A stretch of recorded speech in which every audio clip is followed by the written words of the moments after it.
Hello, nerds. I'll show you how you can glaze with metallics. This is a great question. We get asked all the time. I'm going to do something with a gold, right?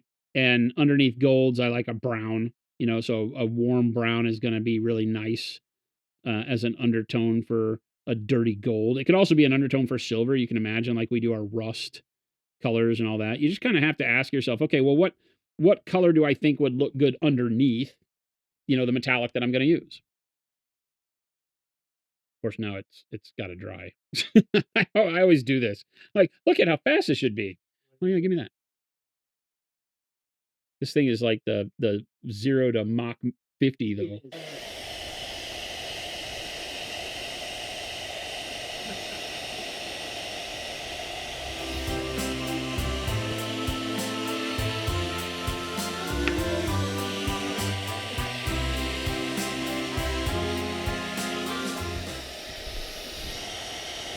This is why when people ask me, should you help dry your paints with a hairdryer, I always say no, because I can't be trusted with hairdryers. Then we take some rich gold. Rich gold. Rich gold's a great one with brown, right? You can just see that those two colors were made in heaven. Yeah, so the key here, and I'm gonna glaze the metallic on just to emphasize that you can. So just like I'm just gonna use a big number 6 and it's loaded up with water, right? As much water as it holds, and then we're just gonna pull a tail out of the gold just like we would any other color. See, it's gonna be very thin, right? It's just a very thin layer of gold. You can do it just as aggressively with the thinning as you would a normal paint. Then I'm going to come over here and just like we would with anything else, I'm going to wick a bunch of the paint off. Right? And then we're going to go through and layer it over the color. Right? So we're just going to glaze it over the top just like we would any other paint. There's no difference in the metallics. Treat them the same way. Make sure you don't leave any open ends of the paint. Cover the entire thing. And as much of one go as you can, not looking to do, opacity. You're just trying to get a good, even coat across the whole surface on this first pass. Boom. Right.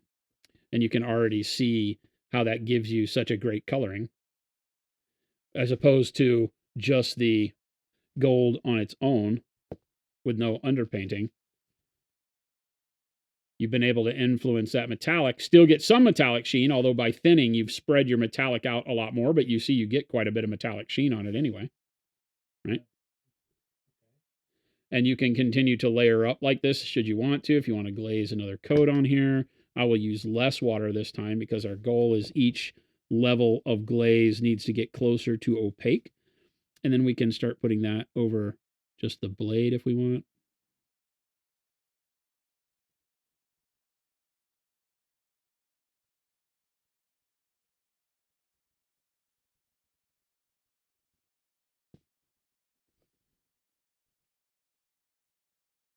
And then we can start working up to where we're just using the opaque paint like we have over here. So it's very little thinning at all. And we can just go in and do the final details with it. And this can give you a neat weathered look, in this case with the brown, to your metallic without having to do any washes or anything like that, right? We just can go full bore with the gold across the blade edge here if we want. Maybe like we've done in the past, we can kind of take the full value gold and do a reflective shine spot right here in the middle of the blade. It just shows you, we talk about it all the time. Metallic paints are just paints, right? So all of a sudden we've got the ability to do kind of an oiled gold out of the rich gold by underpainting with warm brown. And this is just going super fast. You can imagine that we can go in with now bright gold. You're painting the same after the base layer, right? You do your base layer or your underpaint, and then your base layer of gold is done very thin. And then you just start layering up normal colors like you would, but it gives you more depth than you would normally get because you would normally just be using the gold as a flat, single color and then be having to wash and highlight it. But now I can come back in with like bright gold without glazing it. And now we can even, highlight a little bit more, just highlight kind of the midpoint of the blade here, let it feather off towards the edges. Bring that shine in along that area where we did the other rich gold portion of it. And now you start being able to recreate, because of that darker color background, you almost get to paint as if you're painting non-metallic metal, right? We can do the same with the scratches here. Bring those down onto the face of the axe for some contrast. And look where we were able to get that shine laid onto that top part. So now, people ask, can you paint with metallics in the same principles that you do in non-metallic? And you definitely can. I always say that it works a lot better when you start with a layer of underpainted opaque color to begin with. And this could be like I do with my Blood Angels. This could be dark yellow green. This could be black brown. This could be purple. This could be any color you want, and then glaze the metallics over it. And now you've changed the way your metallics can look at the end by only adding that one other color. The rest of it I did is exactly the way we would layer it up anyway. But now it gives me that kind of dark reflective look that I wouldn't normally get from the metallic without doing a wash. But a wash is an overall filter, and we didn't have to do that here. We didn't have to reduce the vibrancy of any of our gold. We just get a really nice, quick workup. I mean, we did this in no time at all, right? So easy way, and that can be done with any color. So remember, it's why I'm always trying to tell you that the power of your paints is limitless when you start treating all of your paints the same, right? Especially in our line, the transparents, use them the same way you would normal paints, understanding that the goal with those in particular is to thin them way down.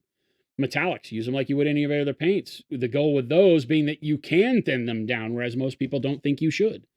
That you're trying to paint with the metallics as close to how they come out of the bottle as possible, and they can be a little goopy. Ours lay really flat, but I never know what paint you're painting with, and some of them can be thicker because they do have a solid component to them in the mica flake or the aluminum flake, and so you paint them on, you leave brushstrokes, or they're so shiny you don't know how to highlight them. Well, by doing that metal the way we just did, you knock the shine down because you've darkened the metallic up without having to mix it as a different color, right? Because glazing the metallic paint over the top of another color keeps the shine of the metal flake going, whereas mixing an opaque color with the metallic paint detracts from the metal flake because it covers the metal flake with the opaque paint. So there's a big difference. That's why sometimes we show you mixing the transparent paint. Remember when I paint on my fingernails, we mix the transparent paint with a metallic, and it will still be shiny. But if you glaze the metallic paint over the transparent, it winds up being even shinier because the metallic paint sits on top. Even though you spread the metal flake out, nothing covers it, and you get the full reflective nature of the metal flake on the surface.